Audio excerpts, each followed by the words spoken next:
For whoever has will be given more, and they will have an abundance. Whoever doesn't have, even what they have will be taken from them. Matthew verses 25 through 29. This is in a book called 1 to 0, or no, 0 to 1 that I'm reading. Really good book. It's one of the guys that helped create PayPal. I decided to figure out what that really meant. That was a Bible verse, if you didn't know. And I got ChatGPT to help me because it's like my new best friend. It's like when you have something and you use it well, you get more. But if you don't use what you have, even with a little bit, it can be taken away. It's like if you practice a skill, you get better at it, and you can even do more with it. But if you never use the skill, you might forget and you can't do anything with it at all. I got really intrigued by reading this book like halfway through it. The first half kind of was just like, this is kind of a snooze. I'm not really interested in reading it. But as I got deeper into the chapters and they started like really uncovering what they're talking about, some cool things came up. I didn't write down any notes. I just highlighted it. But I want to share with you guys from what I remembered this morning to see how much I can retain this information. But luckily for you guys, I'm going to create a PDF version of this video and the notes that I took or highlighted in the book to share with you guys. But the only way you can get access to that is if you join my mailing list. So I'm going to leave the link down below for you guys to join my mailing list. But with that being said, if you're trying to create wealth, make more money for yourself, what you need to do is think of a problem to solve. If you can solve a especially a big one, you can make a lot of money. It was kind of weird that he brought up this guy. I can't remember. I think his name was Ted something. He was a Unabomber back in 1995, sometime in the 90s. And there was, in the book, they had these 3 circles. And they said there's 3 types of problems. There's easy problems, there's hard problems, and impossible problems. And that guy kind of got cheesed because he said there's no more hard problems. All the hard problems got solved. And the hard problems got solved between like, I think the 60s to like the 80s or 90s.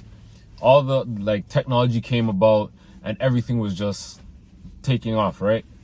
So I think he was a physicist, and he got kind of like, I don't know, he kind of was just over his head. Like, he's like, yeah, how can all the hard problems be solved? There's way too many problems in the world for all the hard problems to be solved. Anywho, with that being said, he wanted to bomb one of the technology places so that people can start over again. Crazy, I know, right?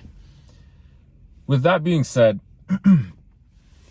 easy problems, anybody can solve them. Like tying your shoelace. Anybody can solve that problem. You practice, you'll get it over. That's not a hard problem. You can't make money from it. Solving a hard problem like curing cancer, that's a big problem that we have. If you cure cancer, you will make a lot of money from it because a lot of people are dying from it. An impossible problem, you traveling to Pluto.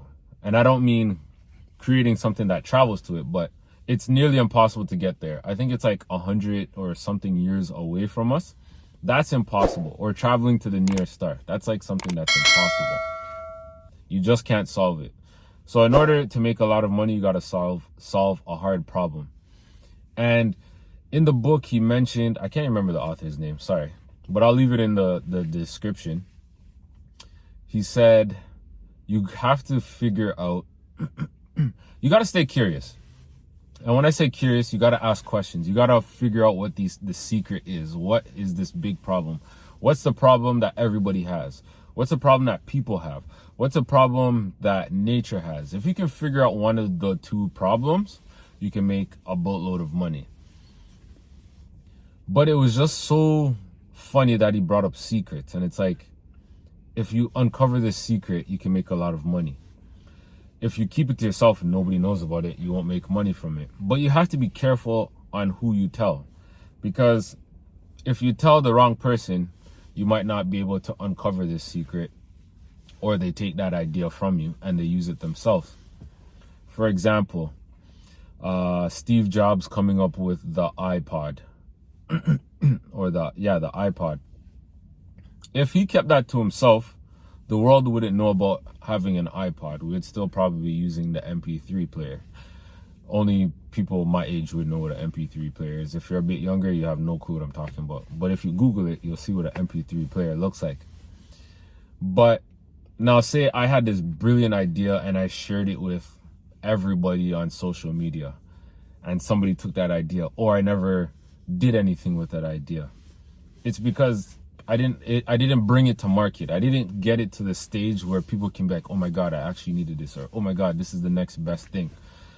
So you have to be very careful of who you're telling your secrets to when it comes to making money, that in context of this video. It could be something big. If you're going to share it with people, share it with close people, or only share it with the people that need to know about this secret. Like if you're creating the next app that's going to change the world, maybe only share it with a developer. Come up with an agreement where it's like, hey, this is what we're building together. You can't just take off and make this yourself. We're building this together. But think long and hard about something that you could do that will solve a big problem. And don't think that after you make it, like that's the end of it. You always got to be thinking, what's the next thing? How can I innovate this? Always ask questions. One example where they stopped innovating is Blockbuster. Blockbuster thought they had the video game market on lock. But guess what? Their food got eaten by Netflix. Netflix even proposed to them and said, hey, let's partner up or buy my company. This is what we think where everything's going. Blockbuster said, nah, man, forget that. And guess what happened to Blockbuster? They went bankrupt and now they're nowhere to be found, right? And Netflix is the one that's thriving right now. So think of what it is that you can solve or need solving. And just think long and hard. It's like, okay, how can I solve this problem? Because if I solve this problem, I'm going to make a lot of money. It may not be today. It may not be tomorrow. It may be something 10 years from now. But if you think long and hard as to what problem could be solved, and if you put the blood, sweat, and tears into it, guess what? That problem is going to get solved and you're going to make a lot of money. So I just wanted to share that with you guys today. Secrets. Think of something that can be solved. Just put a lot of time and effort into it, especially if it's a problem that you have, that you know other people are struggling with too. So that wraps up today's video of the Learn podcast, where first you learn, then you drop the L, and then you earn. I'm your host, Dean the Wealth Coach, and make sure you hit the subscribe button to stay up to date when I drop another episode.